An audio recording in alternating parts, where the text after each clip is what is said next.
very much, Benny, and good evening, everyone. And it's a great honor to be in the Hall of Fame.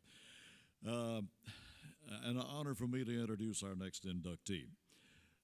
When Benny and alluded to it a moment ago, and so did Rob, when we introduce a new member to the Hall of Fame, we try to keep it secret for everybody for a little while. But when I start talking about this guy, he's going to know it immediately. But maybe I'll be able to keep some of you in the dark for just a little bit.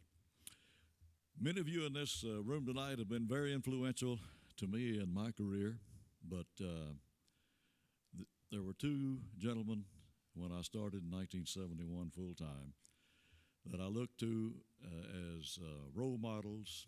One of them was the late Colonel Ike Hamilton, who's in our Hall of Fame, and the other is the individual I'm about to introduce to you tonight. He's been an auctioneer for two-thirds of his life, over 50 years, and he has sold, just like everyone else, every kind of thing you can think of. But he settled on an area years ago, and he has grown it to one of the largest companies of its kind and facilities of its kind in the country today. In the area of his expertise, he's known throughout the world. And he is a giving person, a family man of faith, held positions of leadership in his church. He's a member of the school board. He has served in the capacity in his state of every area of the association, except Secretary-Treasurer. I don't believe he had that. He is also a champion auctioneer and a giver. He has always wanted to help people, and he's helped more people and more young auctioneers than anyone that I know. He pulled off the first auction of its kind last year in Orlando. It was a highly successful operation. And he's the only auctioneer that I know that ever sold the first three items in an auction that brought over $1 million apiece. Quite a feat. When I started my business, if I'm like Gary Ryther once said, if it didn't have Tupperware and a plastic Christmas tree, I was a little afraid to try it. But this guy has been a mover and a shaker for his career. And like so many of us, he's had his ups and downs. But when he went down, he went up, up, up, and he shows no signs of slowing down. He's a personal friend, a great friend. When I started my auction business, I felt like I had to have him to come help me. And he did on many, many occasions. And one time I had a big farm machinery auction, and he was coming to help me, but he didn't show up until it was over with. And then I said, well, I don't think I need him anymore. But anyway, he was always great to help me and others who asked for help. Whenever I had an auction that had the type of equipment that he specialized in, he would usually send someone to my auctions and buy whatever they wanted to buy. They would buy it in my auction and put it in their auction and lose money. That's what he said anyway. When that terrible lady hit the Gulf Coast several years ago named Katrina, there were a lot of little trailers set up to house folks all over the country. And the government, like they do, didn't know how to get rid of them. But he said, I'll show you how to get rid of them. So he just reached out and bought 23,000 of them and sold them all over the country and made a lot of money. And now he knows who it is, and some of you do as well. But his name has always been synonymous with auctions and auctioneering. Some months back, I was on a little real estate run down through his area for selling repossessed houses for Williams and McKissick. And I had an auction in his backyard. And before the auction, the guy came up to me and said, I just wanted to say hello to you and to meet you. I've been to many of your auctions over the years, and I just think you do a wonderful job, and I just wanted to tell you that. I've been to a lot of your sales. About that time, his wife walked up and said, who was that? And he looked at her and said, Marvin Henderson. Ladies and gentlemen, please welcome Marvin Henderson of Livingston, Louisiana, the newest inductee to the Hall of Fame.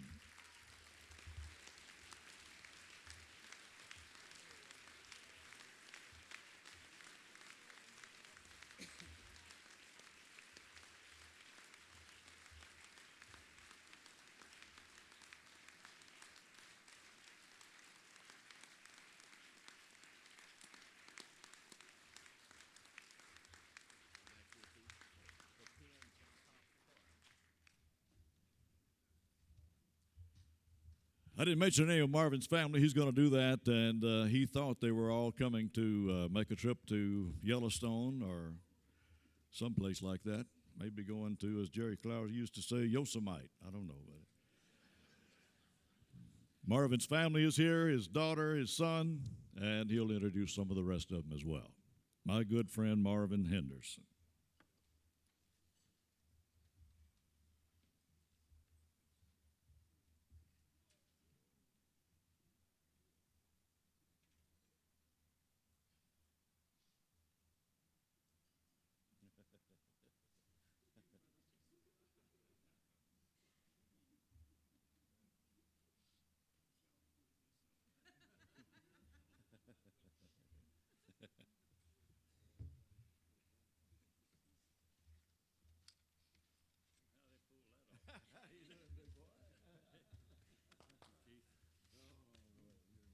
Let's get a picture Hey, we here. got some more people to come up here. Okay, get them up here.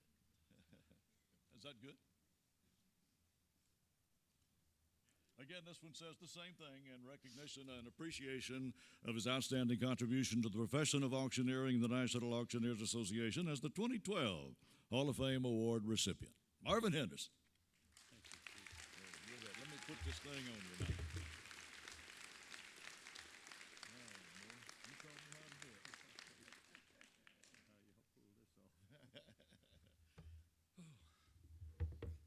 Thought Sandy done bad, but I'll get. No, Sandy, you're wonderful. I love you. We still hadn't got everybody up here yet. I would not even think about accepting this honor without the rest of the people that work with us on the stage. I want this table over here. Well, Jeff's here. But Kent, Henderson, come on, all of you. Jimmy Summers, Belinda. I think I counted, we have about 12 there. And we have a very special that I'm not going to even begin to say anything until Kim comes. You come on, Kim. Folks, I'm not very, I guess, extraordinarily emotional, and I never once dreamed 55 years ago when I left Record Auction School as a little old country boy, 20 years old, that I would ever reach this goal or this plateau, I may say. Good Lord's blessed us very much. Of course, you know, my wife is no longer here. I wish she was here with us tonight. And she stood with us every step of the way. It's been a great profession. We've been up down like a yo-yo, but the good Lord's blessed us tremendously. And look at my family. Look at the crew. Come on, all you crew. Where'd they all come?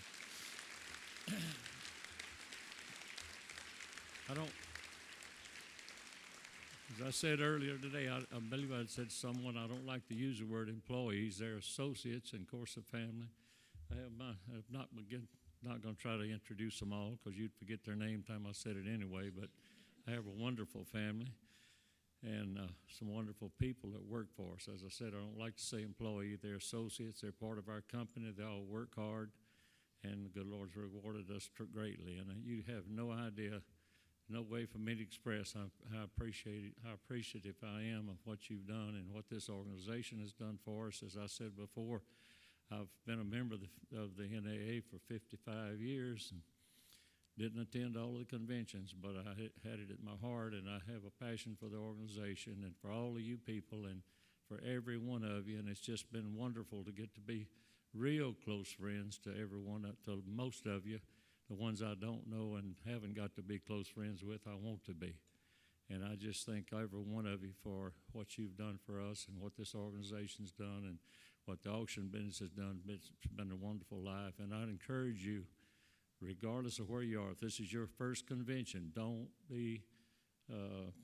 feel like you're not going to go there. Just get there and work. And as they told us once when I was at Record Auction School, and I don't know, Jack, if Jack's here someplace, carry on that, or Melissa, his daughter, they said to succeed, now, son, you've got to be late to bed, early to rise, work like hell, and advertise.